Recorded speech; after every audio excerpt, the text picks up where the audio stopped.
walking into a room and virtually sensing an invisible tension.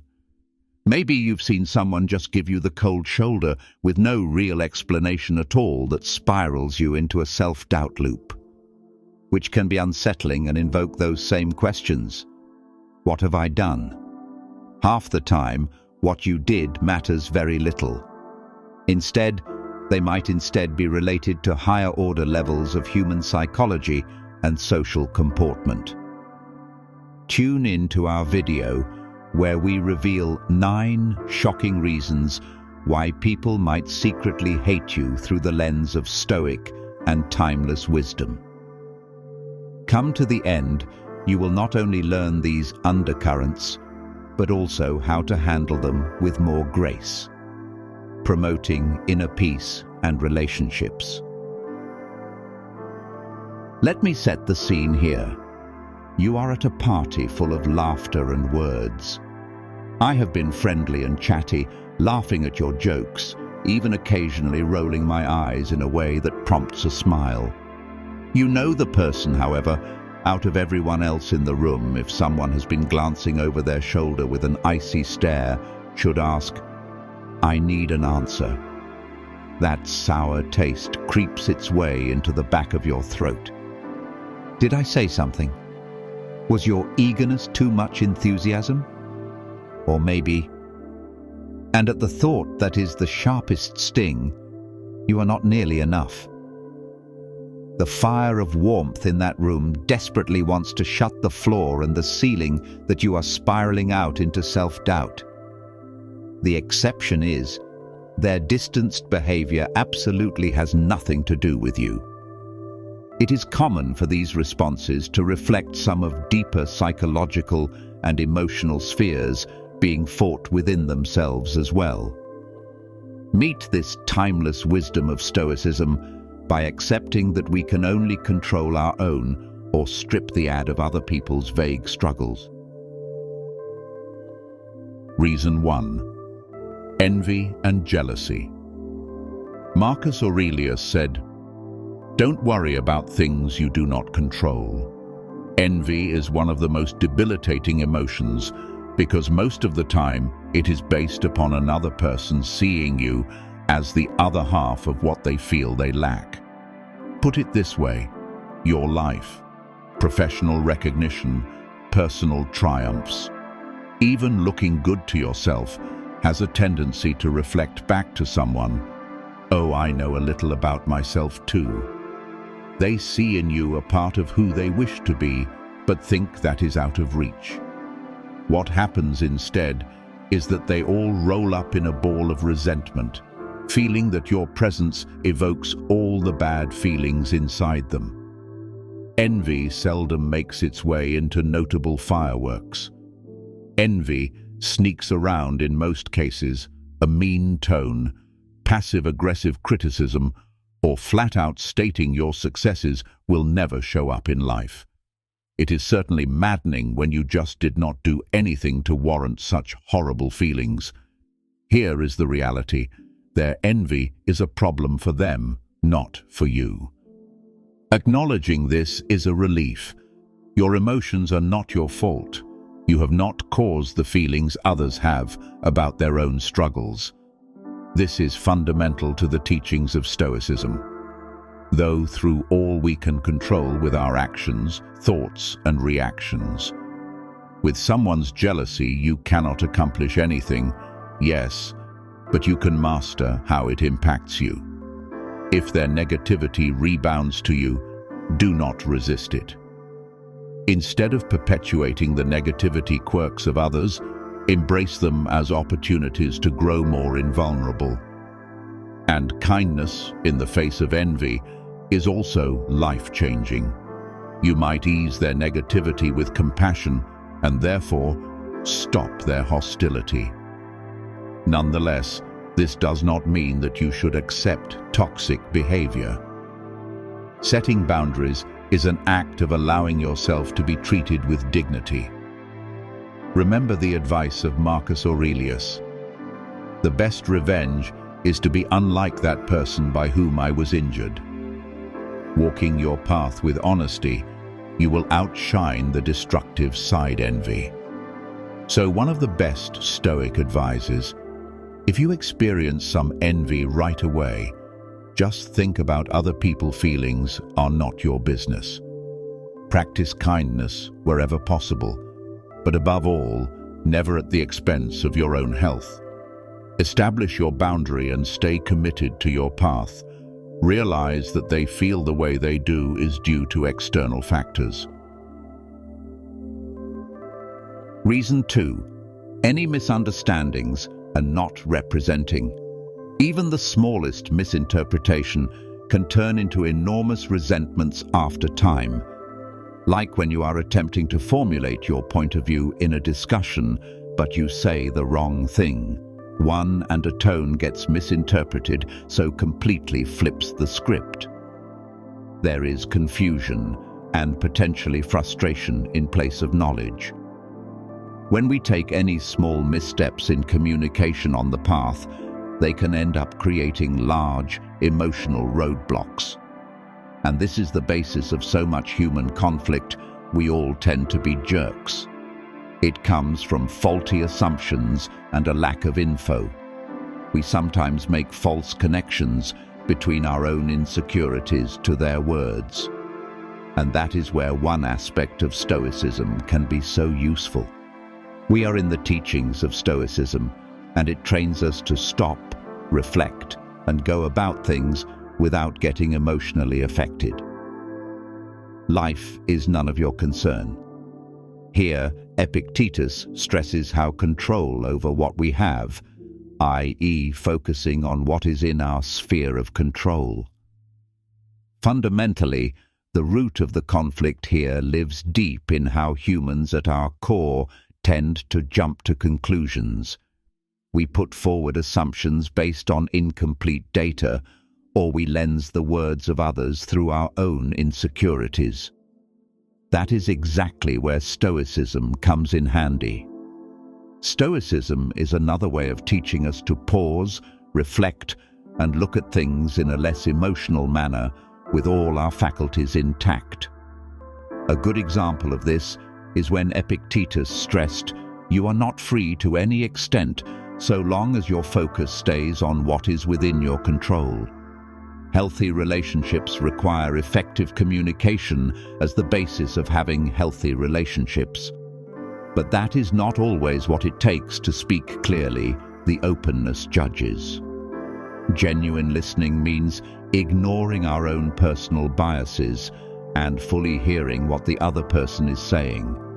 The less we listen out of judgment, the fewer opportunities there will be for a misinterpretation.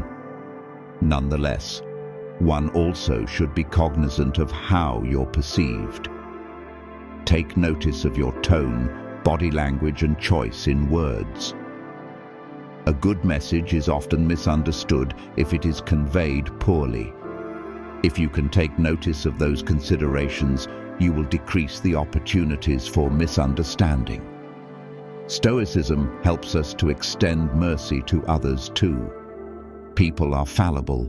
The mistakes in communication are unavoidable. Choose forgiving and not holding any resentment to strive for an understanding. Marcus Aurelius tells us that we should look on others with mercy and to see that their actions are frequently incorrect due to ignorance or stress, not malice. Below is my practical Stoic tip. Constant, open and clear communication. In doubt, ask questions instead of assuming. For example, if you notice the tonality is different in your friend's tone, do not jump to any conclusions. Gently inquire, "Should I have said something to upset you?" Or, "What was the nitty-gritty of that?" Those questions demonstrate that you are concerned about the relationship and are trying to handle any potential issue before it builds. On a contrary note, we must also understand how our own communication is understood. Listen to your tone, body language, and words put down. Just the most well-intentioned message can be taken differently if delivering poorly. You can minimize misunderstandings with these elements in mind. Misinterpretations can grow easily into significant resentments when miscommunications are made even small. Edge. Imagine trying to explain your viewpoint in a conversation, but for instance, one inappropriate use of words can change the whole angle completely. In favor of comprehension, it is irrefutable confusions and unfriendly, nervous endings. Small missteps in communication can cause big emotional walls when even the smallest misstep is taken. In addition to all this, we also should be mindful of how our shadow word was interpreting us. Pay attention to your tone, body language, and what you are actually saying. A well-meaning message will be misread if slanted. If we are mindful of these elements, it means that there is a lesser chance of misunderstanding. Stoicism also reminds us that we need to extend mercy to others. Steep in imperfection, shaking out errors in communication is a perilous part of the human equation. Rather than store hatred, select forgiveness and pursue understanding. It is clear what Marcus Aurelius is saying. Out with others' behavior in forgiveness, we can focus on the mercy they show us that implies an error in using might over understanding. Example of practical Stoic practice. Always remember to speak with sincerity and openness. Confused or not, ask if you are unsure what to use for active listening and be aware of the tone we are delivering. Reason 3. Clashing values and beliefs. As Epictetus said, we are the offspring of our own training. This plain statement has a lot in it. We all are molded by a varying set of experiences around us that shaped our values, beliefs, and culture. These discrepancies, though, happen naturally and can get pretty rough. Our political, cultural, or personal values get a bit too tightly wrapped into your identity. As these values come under fire, even accidentally, people often feel protection and thus react. It turns into dislike or a neutral attitude at best. Visualize when you are talking about a topic of contention to your friend or colleague. It begins an amiable conversation. Sometimes it escalates when someone feels like an assault to their fundamental assumptions. Anger, frustration, and even disdain may accompany these feelings far more than the topic itself. For face being put on the spot can feel invades our personal space. This is a response that human nature demands in order to protect our own sense of self. Stoic philosophy is incredibly revealing in these areas of conflict. Rather than reacting indignantly, the message of Stoicism cautions us about how to handle conflict and how unconcerned we can bring our intrinsic curiosity into it. Marcus Aurelius reminds us, "You may have no opinion, but you always do." You always own the option of not having an opinion. Again, from the Stoic leader in me, Marcus Aurelius. For example, we don't have to participate in every discussion or every disagreement taken at face value. We always get to frame how a given opinion is framed, read more. But empathizing helps us grasp that the beliefs of others are often a result of their individual story in life. This knowledge is not necessarily to say that you will agree with him, but it puts you in a good space when you approach the situation. I heard someone react mightily to my opinion, so try to see how she sees this or that issue, as you are colorblind. In addition, Stoic teaches us to go with the things we can control. You cannot alter deeply held convictions of another human being. However, you can what you do with them. You can help calm the turmoil, and by reacting in a peaceful manner, set the stage for dialogue to be more beneficial. and we need to know when to back off. One disagreement does not have to be solved. In fact, some disputes are better left as tolerable discrepancies. What it reminds us is that the events themselves do not disturb us, but what we have taken on from them.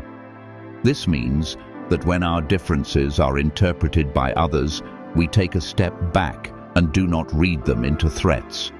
We break free of the static emotional overload by not reading each other or others' behavior as threats to our being.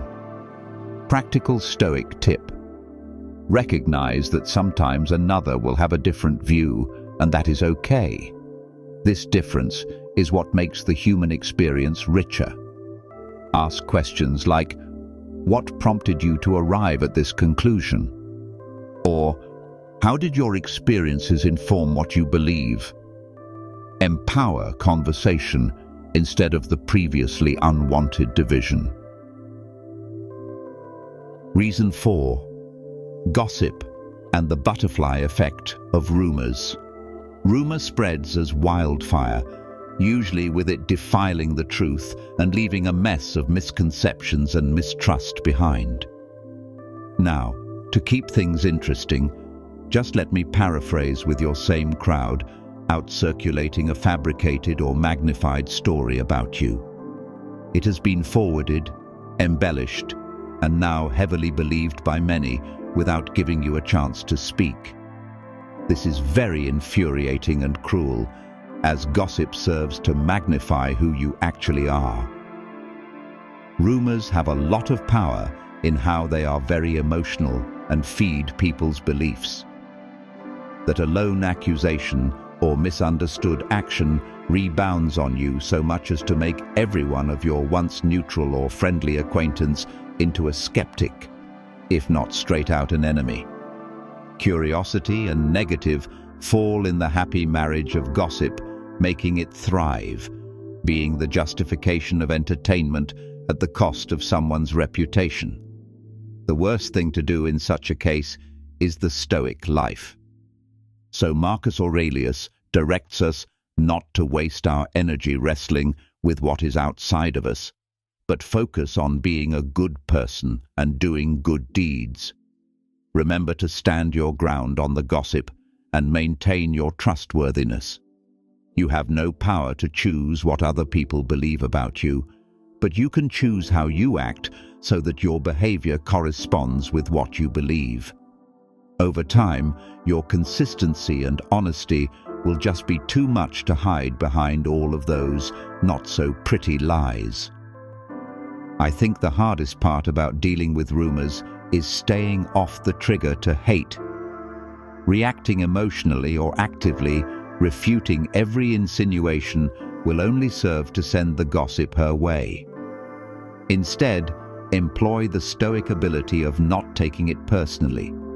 But remember, if somebody is telling you someone spoke ill of you, do not excuse any of the things about you, but answer, "He was unaware of my other faults, for he would not mention only this."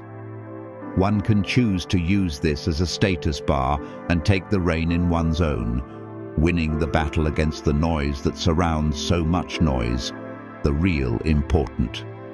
Your peace of mind intact and integrity. In the same vein, building resistance to gossip means learning how to be aware of yourself. Reflect if there is some truth, even if it is the tiniest amount at play. When a myth highlights a flaw, error, use it. On the other hand, if it is indefensible, simply remember that no one else's opinion mattered in the first place. Also, consider the part you play in starting the gossip wheel. Never get involved in or contributing to any rumor word on someone. Become the example of fairness and respect, rather they tend to imitate it. As the master of philosophy, Seneca instructs, "It is not what happens to you that counts, but how you respond." Addressing gossip with dignity and grace deserves you to first keep your reputation, but it also displays the strength of your character. a serious Stoic practice. Stick to your guns and let the example you write louder than words. Tell the truth, keeping cool and not allowing yourself to react with what one hears is a key lesson in dealing with gossip. You will keep your integrity up, and over time, the truth comes into light. Take this. Your character is your protection against the fleeting power of rumor. Reason 5. The dark side of egos and personal attacks. But Seneca, who has eloquently said, "We are hurt more by our own imaginations than by the facts themselves." This really deep insight emphasizes the story our mind tells. Insecurities can quickly turn into insecurities. Yes, this time a defense to root oneself because it is a release mechanism. When you feel terrible about yourself, you will make somebody else feel terrible about them. For example, your co-worker might constantly dismiss your ideas in team meetings. It almost seems like it could be personal. Nonetheless, it could also be rooted in their fear of being overshadowed or unworthiness, sense of being professional. Their offense, rather than an affront, could be making their demons fight even more so. Instead of going after the cause of their insecurity, instead externalizing is directed at us in the form. Because that is what projections are not exclusive to the job center. Everyday life involves one of my friends criticizing your success in personal relationships because she knows that she is unhappy with her own life. Likewise, family members might denigrate the things you do, not because they are actually opposed, but because those things overlap with entry points for what they regret. This is key to know. With projections, all too often it leads me to take things personally or to fight back. But the Stoicism says we must distance ourselves and look into community more closely.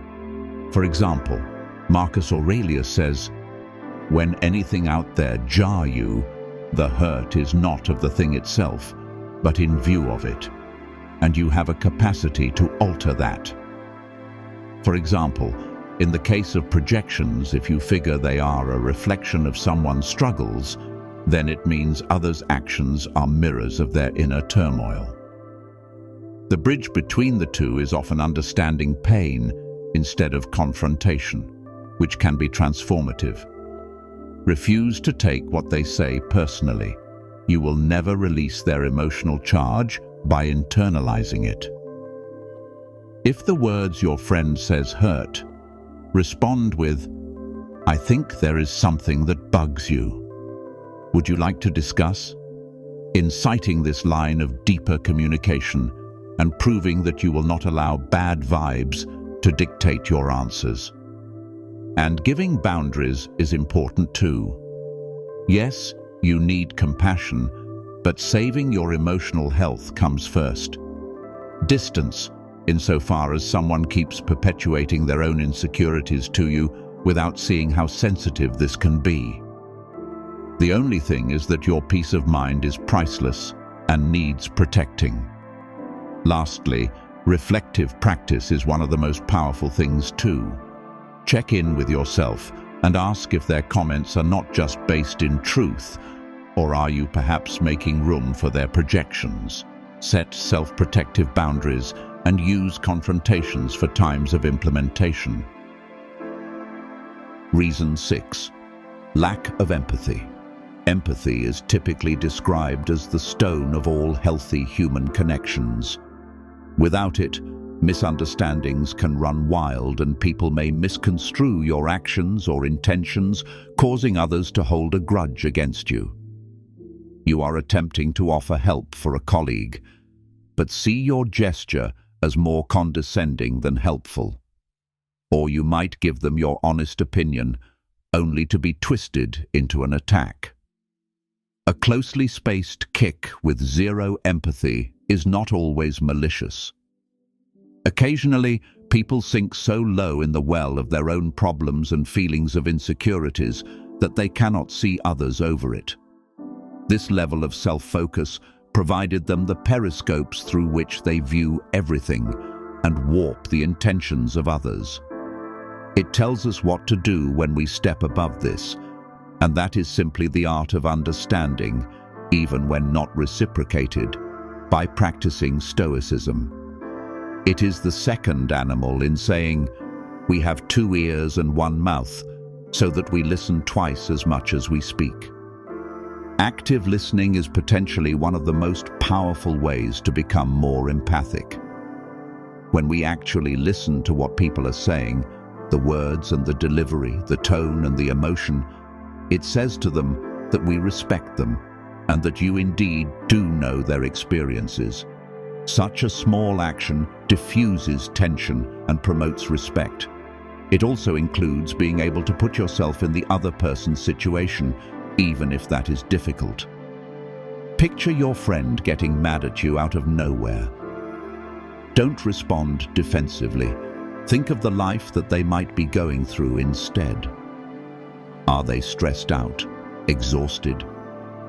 You can speak compassion instead of drawing harsh remarks, just by acknowledging that they are suffering, and the conflict might be reduced into connection. From a Stoic perspective, this is again more about calling the shots on how we respond. Marcus Aurelius: you can always withhold your attitude of yes. If you feel overwhelmed by a withholding of empathy, with no one else to blame, you can let it go. Understand that their lack of seeing your side is a limitation, not to your worthiness. Empathy takes effort and work. Begin with the practice of mindfulness in your interaction. Observe subtle body language or tone cues for signs of what words are not saying. Open-ended questions to provoke a deeper level of sharing from others. For instance, instead try, before reacting in anger aloud, you can say, "Why don't you explain what it is that is on your mind?" This creates an opportunity for comprehension and shows you care. Lastly, keep in mind that empathy is a two-way street. You will continue to push for the other person however you expect them to at least try putting themselves in your shoes. You can ask for something in the future without sulking, but do not let their bad behavior rule your days.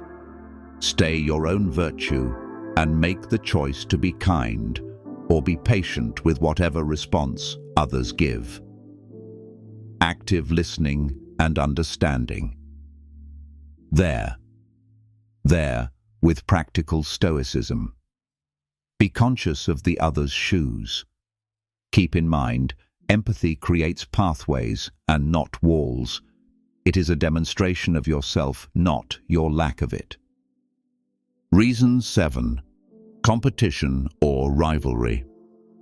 Competition is part of life for everyone. It creates and drives progress, innovation, and self-improvement. Nevertheless, competition, if it becomes unhealthy, develops into resentment and bitterness. Another one may despise you if they think that you are an obstacle for their self-achievement and they blame you for their own failures. This dynamic is real in the workplace. We engage in competition, academic surroundings, and probably even social circles, as comparison will sometimes transfer to rivalry. Imagine when you advance in your post and a co-worker becomes more and more distant from you. You may not be in the mood to celebrate their win. They may feel shattered by yours, and their insecurities are multiplied with your success. Friendships, like in life, can have these insidious rivalries because one perceives the other appreciate more, rich or influential therefore. The good news is that Stoicism has lots to teach us about how these situations play out. Aurelius goes on to say, "Turn from your sense of injury, and it no longer longs." If we define rivalry here, then this just means to shun the thought of the success of someone else lessening your own. Life is not a zero-sum game. Because what if the other person is shining? Doesn't that mean your light is not shining as bright? By adopting this attitude, you can make competition a little more peaceful than it would otherwise be, a mutual respect thing. An important practice from Stoicism is taking a goal of collaboration instead of becoming competitive. Place others as adversaries, set them as possible allies. Acknowledge their accomplishments and acknowledge that their success can benefit you, extending beyond the gift of self. When rivals outdo each other in a skill, just realize the natural progression from one person leading to other players developing that skill. This can be very approachable and lead to a bonding camaraderie instead of shitty resentment. Furthermore, gauge your own perspective. Well, have you had some holes where collaboration supersedes competition? To be self-aware and humble like Stoicism does. Understand that the pilgrimage of each is unique and experienced through unique challenges, opportunities, and decisions. When you remind yourself that there is a difference between my growth and your growth, the competitiveness ceases. But in addition, consider your mindset. Has there been a time or two where your competitiveness overshadows the ingrain of collaboration? Stoicism promotes self-knowledge and humility.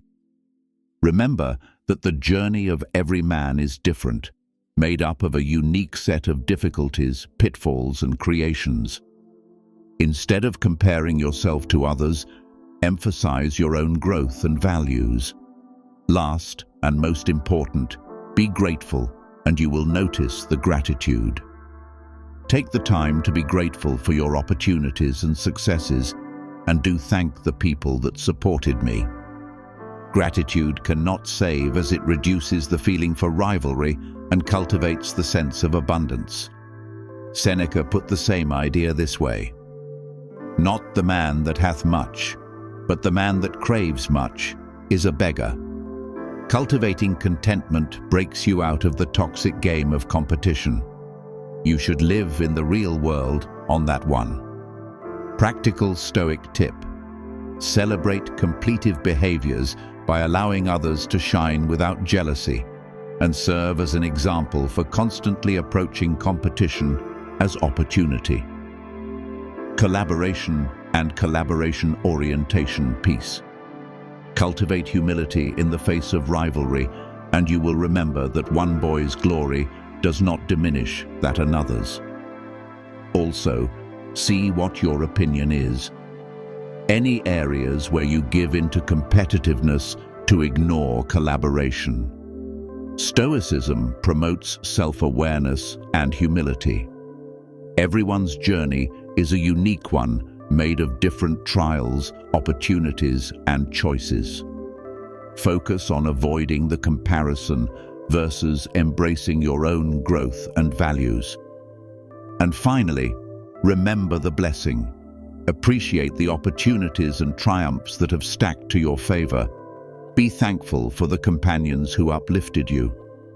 Gratitude goes far beyond acknowledging what you have, but reduces jealousy. Seneca advised, "Not he that has much, but he that covereth most is a beggar." To the point, be the real you reluctantly. If someone gets into a spiral of nannying you, gain the strength to address it at a calm and rational level. Often the tension can be diffused with a talk about mutual respect and common goals. You can say something along the lines of, "I was pondering that my peers in some areas are faster than me, but how about we celebrate their success?" Furthermore, reflect on how you thought. Were there sections of your personality where competition also felt less than collaboration to you? Stoicism is self-awareness and humility. Know the unique. This is your journey and experience, that he did not have the same obstacles, difficulties in things he did. Ultimately, be thankful. You're becoming grateful for what you had, opportunities and successes, and you say thank yous to the people who made this happen. Fostering gratitude means that I feel less of a need to compare myself with other people. You break the vicious cycle of competition when you find your value, and you are the source. Stoic advice: go with the strong applause of others and view competition as growing envies rather than conflict. Highlights: focus on collaboration and nothing in return. Mind your attitude to rivalry, for you are humbled when you are compared with another and reciprocated that another man's success doesn't lessen your own. Reason 8. Questioning social norms. Taking on the life of someone who is authentic can be one of the most liberating yet hardest paths to walk. The moment you commit to exit societal norms and live according to your moral compass as one who might likely inadvertently crank the comfort zones of folks who just like to be in line with traditions. Your free spirit and willingness not to put the square peg in round holes and just get your own path can make people feel uncomfortable despite you never intending to. For instance, selecting a career against the grain or trying minimalist living in a society that praises the rich. For some, your choices may feel an undercurrent critique of themselves. You might make others uncomfortable, dissatisfied even though you really never intended that to happen, because other people see the very limited part of themselves that is crying out for liberation in your authenticity. The feeling you experience will usually translate into teachers and counselors stirring up subtle feelings of resentment. Stoics can give us tips on how to react to these responses gently and courageously. Epictetus said, "Know yourself, and then adorn yourself." This timeless quote reminds us that we need to walk in our truth above a false self that tries to protect us from the scrutiny of others. Truth is that authenticity isn't about telling others your values, though we can do so, but possessing quiet dignity. Letting your actions speak louder than your words will often do more to influence change or earn respect. However, authenticity should go hand in hand with humility. Some autonomy versus projecting arrogance. Live authentically. Excuse a boundary may make you be about to succeed others. We must all acknowledge that the act of leading a more direct life looks different to each one of us and will form based on circumstances, hardships, and philosophy. You are equally deserving of respect for your choices, and everyone else would be well advised to earn that degree. Humility reduces the risk that drives the need to alienate people and increases appreciation or understanding. Stoicism instructs us to direct our attention to what we control, the actions, thoughts, and reactions we can influence when it comes into a case of resistance or criticism. If anyone takes a negative reaction to your authenticity, remember it reflects their own insecurities, not your failure. As the Roman Emperor Marcus Aurelius wrote, "The best revenge is not to be like your enemy." Here, the target can be as you encounter in your journey of what wants or have negative judgment of life which are wrapped around you. Maintaining your composure, you will be beyond the small-mindedness of others when life has them worked up. It is also necessary to establish a place of dialogue and understanding. If anyone is ever uncomfortable or critical of your choices in any way, be okay with it and listen without judgment. Have conversations that allow you to explore your similarities without any need for judgment. In some cases, this might result in mutual respect or even admiration for the strength needed to commit authentically. Last, know that being authentic is not about being perfect. It is progress, and being in alignment with your values. When I get too sick of it, the moments will come. Societal pressures will overwhelm at times. Thereafter, return to the Stoic exercise at hand. Never forget. Live by your answer when you do get asked. Are you living up to your values? Are you true to yourself without harming others? These are a few questions that will get you right back on your path. Stoic. Act according to your personal values, but with humility and consideration, get your yay. Reason 9. For the desire. Recognition is foundational to human nature. People in personal relationships, the working place and outside settings are always interested in acknowledgement of their job, capability/contributions. Likewise, whether separated or not. Unsatisfied with this drive often leads people to feel invisible and eventually burn out from frustration to resentment. Take a moment to visualize a scenario where your coworker works hard on something for weeks, and then when the team comes together in a meeting and dismisses their actions. The hurt of these moments can cut deep, spaced out silences that divide in one silence and let many more grow.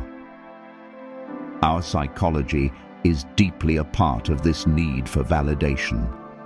Being acknowledged makes us feel valuable and at home in our skins. Where the recognition does not come, people may interpret the lack of words to be intentional incomprehension or devaluation. This subconscious idea, even if not intentional, can wear away relationships bit by bit. For instance, suppose the friend you never really get appreciated by starts backing down and eventually stops showing up or bringing anything because they believe neither mattered to you. Stoicism provides attainable advice on the duality of this dynamic. Saying to those who crave recognition, Marcus Aurelius writes, "You have influence over your own mind, not in others. Realize this, and you will learn the strength." Telling us to trust our own meter rather than external validation when it comes. It is the only true worth that comes from your own fulfillment and congruence with values as well as efforts. On the flip side, for those that might be scarce to praise others, this state of mind is urged by Stoicism, in which you need to be mindful and proactive. It is obvious we do not only have to incentivize, but we also have to thank and acknowledge others without playing hide and seek. A simple "thank you" or "I notice the effort you put into this" can build relationships, strengthen bonds, and avoid resentment. Another great Stoic practice is gratitude, you see, by repeating often about the contributions of the people around us. We create an attitude of gratitude which naturally leads us out more freely and heartedly recognizing others. It strengthens not just relationships, but also, I think, deepens a sense of community and respect amongst each other. Similarly, recognition of absence can never be always intentional.